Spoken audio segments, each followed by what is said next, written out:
Okay, 10 NBA players to watch for this upcoming season. We'll start with one of the guys in the thumbnail, Desmond Bane. And of course, we all get it with Bane. Ja's going to be out 25 games, so Desmond is going to get more ball handling opportunities, we imagine. More shots, more pick and rolls, more everything, right?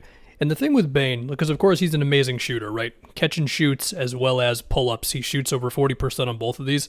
But he's also a movement shooter, whether it's relocating off of Ja drives. And again, Ja's not going to be there for a minute, but okay.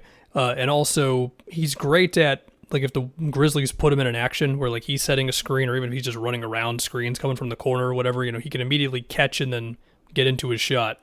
And they have been ramping up his pick and rolls the past couple years, with which he's been able to make plays out of those. And I think my favorite thing with Desmond Bane is he has a knack for just, like, let me dribble it up court, let me throw it to, I don't know, like Jaren, who's on the wing, and then I'm immediately going to cut off of that.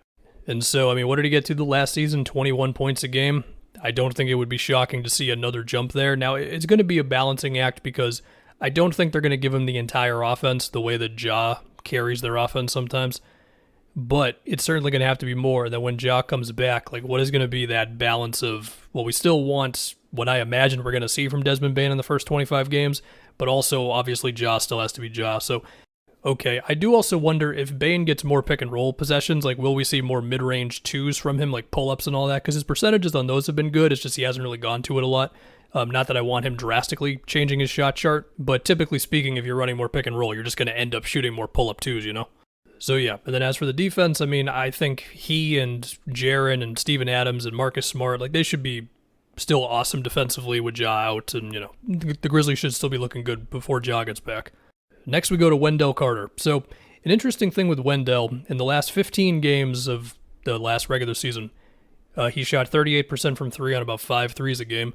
And sure, I don't think anyone is expecting Wendell to be a 20-plus point scorer or whatever, but if he can get to 5, potentially 6 threes a game while shooting well, I think that's a realistic, if not ceiling, then close to a ceiling, I guess, for a center taking threes, right? Unless you're like Karl Anthony Towns, pretty much. Of course, we still want Wendell around the basket, dunker spot, roll into the rim, the whole thing. Because he can finish lobs, he can score over like smaller guys if he ends up versus them in the post. And I think defensively, I think he's one of the most versatile type of centers defensively, where it's like whether you have him in drop, whether you have him higher up on screens, whether he ends up switched onto guys, he holds up well in all of these things. Like, sure, he's not Anthony Davis as a rim protector, he's not Bam as a switch defender, but he's one of the few centers who can just kind of do a bit of everything on defense. And yeah, I know his block shot numbers are not crazy high, but like, whatever, man, he's very good on defense. Also, whenever I see how well he moves, and then I remember that he's like 270 pounds, it's like, well, that just doesn't make sense in my head.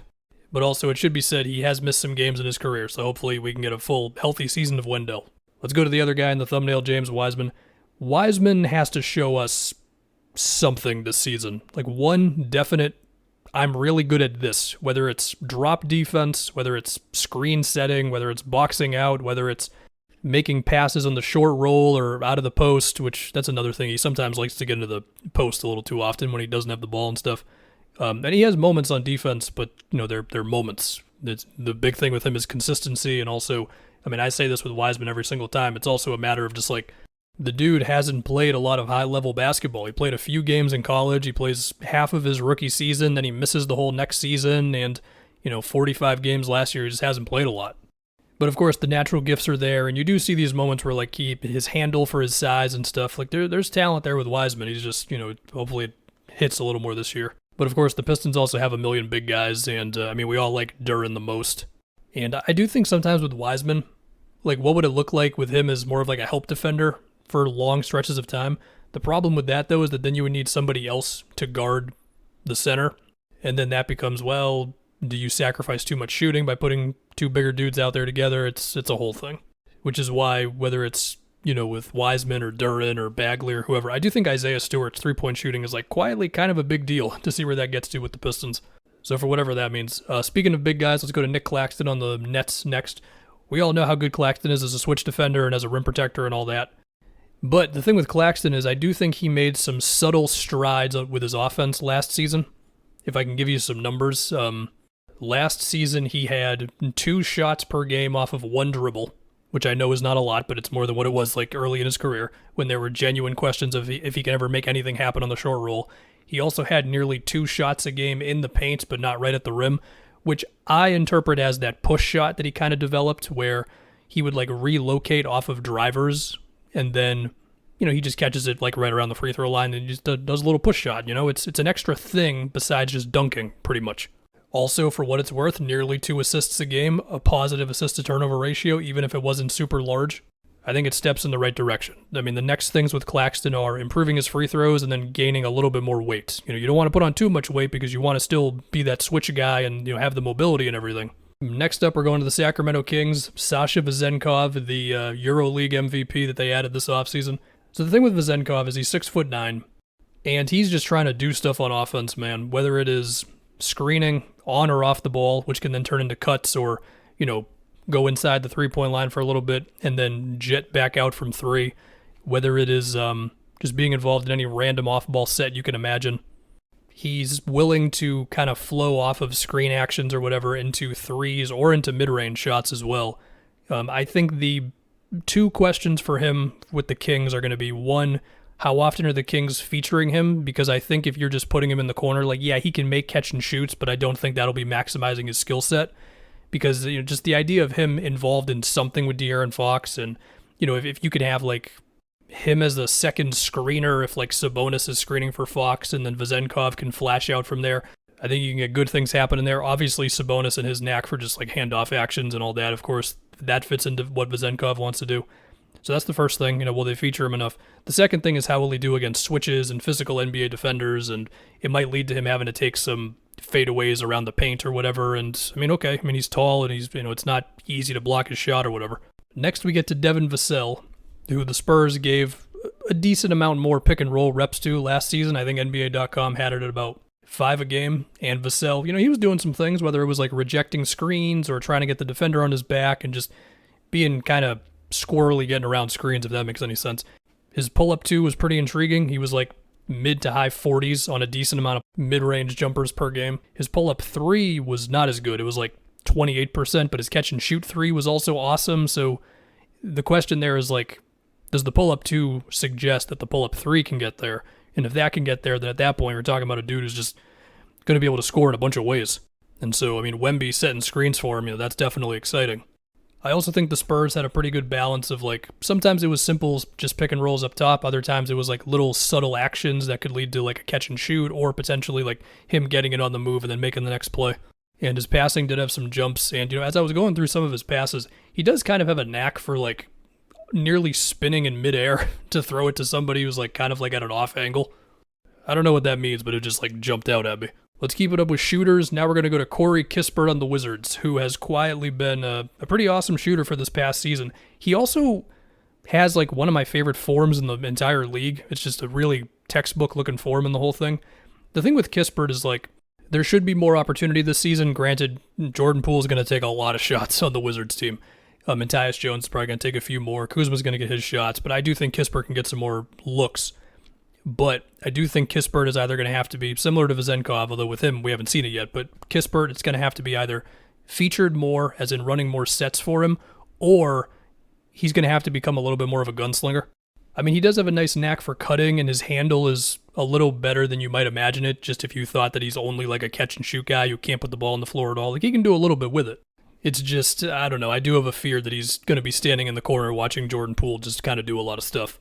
We got a few more left. I'm going to go Dyson Daniels here. He had a pretty quiet rookie season. I do think that his size and switchability is very intriguing, and his playmaking potential is interesting as well. The thing with Daniels is that he's just got to show something with the shot and with attacking the basket. And I do think that, some of this is going to be dependent on, if Zion's healthy, then of course that's a roster spot that is getting taken up by him and everything. And similar thing with Ingram and CJ, those guys together. But also, are the Pelicans going to give Dyson the opportunity, or is it just going to be hey, man, listen, Brandon Ingram's going to break his defender down. He's going to throw it to you. You got to make something happen, whether it's shoot the 3 or attack off the catch and make the next play. We can't run a bunch of pick and rolls for you. And even then, we don't know if you're going to be a threat to score out of that pick and roll. So yeah, the next guy, also a rookie, definitely more of a threat to score so far. That's Mathurin. So we do have this Buddy Hield rumor. And for what it's worth, part of me feels like if the Pacers trade Buddy Hield, which, yeah, there's definitely rumors there, they're not going to dump him. I think they're going to try to make a real move for him. Interpret that whatever you wish. But if Hield is off the team, then of course that opens up more opportunities for Mathurin. And look, I mean, I think we all kind of got it figured out with Mathurin at this point. The 3-point shooting, that looks good already. He's a bulldozer going to the rim, which is what led to him having a really impressive amount of free throw attempts for a rookie. They gave him a good amount of action starting from the corner. I don't think they were just doing the Mathurin show. It was a lot of the Halliburton show last season for good reason, because Halliburton's very good, of course. And so finding the perfect spot for Mathurin between pick and rolls and just random off-ball sets, but Halliburton still has the ball, we'll see with all that. Of course, with Mathurin, he's also going to have to make some progress with just not getting his tunnel vision-y, which that's fine. That's a normal rookie thing to have. Stage 1 for Mathurin was proving he could get buckets in the NBA, and he definitely proved that. So he's on the right track. And finally, for number 10, a player who it seems like whenever I do this type of video, they always end up here, RJ Barrett. The RJ Barrett experience has continued to be an experience. He had a rough start to last season where his attacks off the catch, or if he's trying to turn the corner on a defender, a lot of it just looked kind of awkward. Seemed like he wasn't as fast as he should have been, off the bounce. Led to some awkward floaters around the paints because he just couldn't get by his guy enough. Later on, he started to look better, way more nimble with that sort of thing, using more head fakes or pump fakes around the rim, or just looking a little faster, more decisive as he's getting it from Brunson or Randall or whoever. And then in the playoffs, he had multiple 20-point games. So, it's definitely in there for him. And then as far as the 3-ball, it has slipped the past couple of years. But, I don't know, just in my head, I feel like RJ should be at least a 36% 3-point shooter on 4 to 5 a game. And so we'll see there. And then as far as the defense, I do think RJ at his best defensively has usually been when he's guarding other wings, especially wings who kind of try to bully ball a little bit. I do think when you're asking him to guard shiftier, smaller guys, or he's got to fight around a bunch of screens, I think then he starts to get a little iffy. But even then, I think he's had moments with screen navigation too. So I don't know. I'm not quitting RJ, man.